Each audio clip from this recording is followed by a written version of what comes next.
Mas insistindo, nesse caso específico, tirando o aspecto pessoal, que o laudo deve ter tido algumas páginas, né, o parecer dele. Não, esse laudo foi encaminhado. Esse laudo que ele apresentou, o juiz encaminhou para a gente, para que nós avaliássemos o laudo. Então, mas ele rebateu, por exemplo, vou chutar aqui, porque obviamente o meu conhecimento vai estar muito aquém de uma perícia. Mas houve alguma sustentação dizendo o seguinte: o exame de luminol não é 100% seguro. Vou dar um exemplo. Ou a identificação da altura ou da trajetória da queda do sangue encontrado ali e tal, não pode ter 100% de certeza que foi aquilo que está no laudo. Houve alguma argumentação técnica por parte desse? Sim, como ele é legista, ele procurou assessoramento de uma perita aposentada, eles trabalharam em 2. Então eles procuraram, por exemplo, dizer que não teve o trabalho técnico, não foi obedecido às normas. A perita, por exemplo, entrou lá no local e ela não estava, não tomou os devidos cuidados para não preservar detalhes técnicos dessa natureza, mas que ninguém aceitou. Tanto é que esse trabalho aí, eu estava até comentando, é um trabalho que a gente pode considerar o trabalho da perícia em São Paulo, antes de Isabela Nardoni e depois de Isabela Nardoni. Porque foi um trabalho da perícia que realmente dividiu águas. Aliás, porque, só para complementar, é um dos casos onde os acusados não admitiram a autoria do crime. E assim mesmo o júri se convenceu da culpabilidade deles e os condenou, baseado única e exclusivamente no laudo pericial. Aliás, essa posição sua é compartilhada aí abertamente pela doutora Eliana Passarelli, que já esteve aqui 2 ou 3 vezes. Ao comentar o caso, ela fez a mesma referência, com pouquíssima diferença de palavras, dizendo que é um caso emblemático para o Instituto de Criminalística, mas que foi o caso que fechou ou coroou o trabalho do Instituto de Criminalística e elevou o Instituto aqui de São Paulo a patamares de perfeccionismo, ou de bons trabalhos a nível mundial. Exatamente, foi bem por aí mesmo, porque as pessoas aí, até nos Estados Unidos esse laudo foi comentado, nós já tivemos um retorno disso aí, que as polícias científicas no mundo todo tomaram conhecimento disso aí.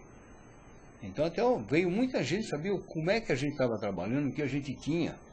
Nós temos um elemento humano aqui muito bom. Doutor Moraes,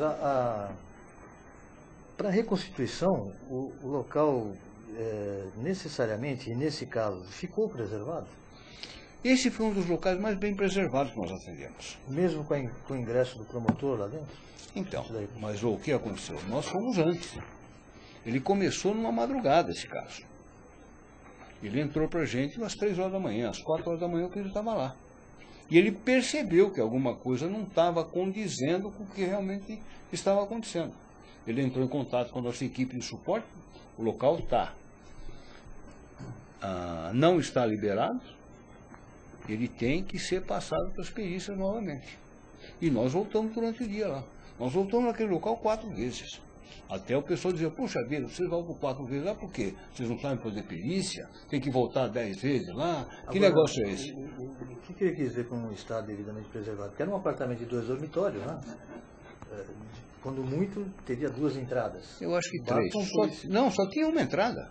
Basta um policial na porta. Acabou. Foi exatamente o que aconteceu. Porta lacrada, o policial trancou a porta e ficava com a chave na mão. Aliás, a chave estava na delegacia. Se eu quisesse ir lá, eu tinha que passar na delegacia e pegar a chave. E do dia do crime até a reconstituição, esse local ficou fechado e preservado.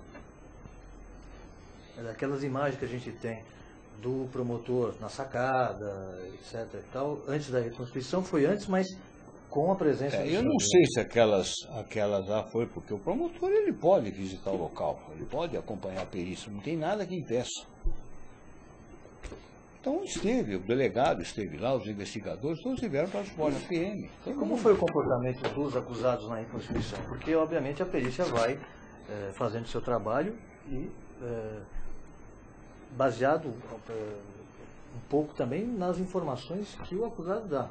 Né? Fala, bom, e o que você fez depois? Aonde você estava? Mas só que esse caso teve um probleminha, uma situação. Participar, né? Exatamente, eles não quiseram participar, eles se recusaram a participar. Tanto que eles usaram não sei, acho que era um Não, policial. eu preceito que era constitucional que ninguém é obrigado a parecido, produzir prova contra si mesmo. Claro. Pelo que eu me lembro desse Mas caso, justifique, né? É. Então, pelo fato da negativa de você não participar na produção de uma prova dessa, é a sua oportunidade, não de você se condenar, mas exatamente o contrário. Você pode fornecer elementos que vá te inocentar, porque a reconstituição não é só para condenar, não, muito menos o laudo. Nós ficamos muito mais contentes quando o laudo inocenta alguém do que quando o laudo condena alguém. Né? Agora, aproveitando, acho que uma pessoa aí, um dos internautas que fez a pergunta, quando o corpo da menina, da Isabela, atingiu o solo, ela ainda estava viva? Estava viva. Ela chegou a ser Quando ela foi socorrida, ela foi no SAMU viva. Ela já estava nos estertores, segundo a informação do legista. Ela Você chegou a estava ter viva. contato direto com os acusados, em algum momento? Não. Porque a frieza, eu pergunto isso porque a frieza de um pai, e jogar a filha ainda viva pela janela. É o que eu disse. A maldade humana não tem limite. Nós estamos vendo aí toda hora. Agora mesmo teve um caso aí, numa cidade do interior aí, que foram duas meninas aí, mortas a tiros aí, por nada. Exatamente, por nada. Nós tivemos o caso de uma moça aí, que teve foi o caso da encontrada. Vanessa. Da Vanessa. Então, é a história da maldade. Maldade existe, claro. Teve o caso do Mercer também, que era o ex-namorado dela. É que nesse caso, até o da Vanessa, não desmerecendo, obviamente, vítima é sempre vítima, mas trata de crianças, né? Quer dizer, não há a mínima possibilidade de defesa, até por uma Por situação. isso mesmo. Então. sim. Então, o que aconteceu? O juiz levou em consideração o fato dele ser pai, dele ser maior. Muito bem lembrado. A questão da Houve uma definição da dosimetria da pena, né? pena, que um não era pai genético, né? É verdade. Eu me lembro que havia uma causa técnica, mas não lembrava qual era. Foi essa. Tem comentário? Agora, não, o pessoal está curtindo aqui o programa, o pessoal está gostando muito hoje da nossa entrevista. Eu queria saber o seguinte: a Isabela chegou viva no chão, né, quando foi arremessada, mas ela estava desacordada quando foi jogada ou ela estava acordada e consciente? Então, esse fato a gente não pode saber, mas ela estava viva. Ela respirava. Quando ela bateu no chão, ela continuou respirando. As manchas de sangue, no caso, encontradas lá no carro, eram dela? Eram dela. A coisa toda começou ali no carro, né? Que andar que era? Sexto andar, né? Sexto andar. Edifício longo. Ó, você sabe bem. Só falta... Tudo bem. E esse suposto desfalecimento que eu mencionei, pode ser causado por uma esganadura? Quer dizer, a pessoa pode desmaiar, se ficar apertando o pescoço dela? A falta de circulação no cérebro é um negócio muito rápido. Você desfalece rápido. Pelo fato de você produzir um estímulo vagal aqui no nervo, vago, e você desfalecer. E aí sobrevém a morte. É os casos de enforcamento que a gente tem, de esganadura, às vezes o indivíduo vai simular um suicídio e às vezes não dá para voltar, sabe? Porque ele desmaia antes. Ele morre depois, mas desmaia antes. Foram ouvidos os vizinhos ali do apartamento? A investigação ouviu todo mundo. Nenhum deles ouviu gritos ou... Teve do primeiro andar, né, parece? O primeiro andar viu ela cair.